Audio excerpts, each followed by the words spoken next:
Maria Von is here. Anyhow, today I would like to share with you great thoughts to ponder. If he can't provide, he can't reside. Dating a man who can't help you financially is a waste of time. Let's be real. There's a lot of men out there who have no intention of building anything meaningful. They just want a benefits of being with a good woman without any responsibilities.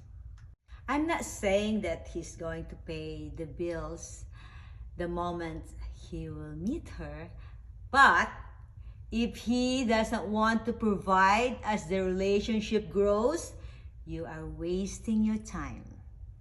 A real man who wants to provide to a woman and will make them feel good knowing that they are taking good care of their woman so she doesn't carry the burden alone. Only a bum who will make excuses and claims it is not his responsibility because a man invests in what he values. If he is stingy with his own wallet, trust me,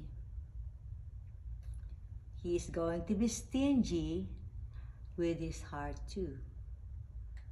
He understands the concept of investment perfectly fine, but he just doesn't think you are the asset worth investing it.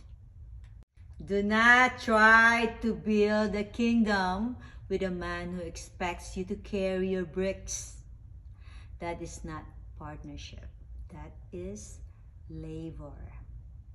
Stop lowering your standards for a buyer who can't afford you.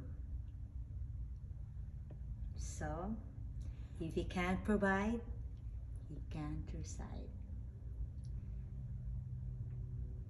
Have a great day, guys. Maria Von is here. Till next time, don't forget to like and subscribe my channel, Maria Von.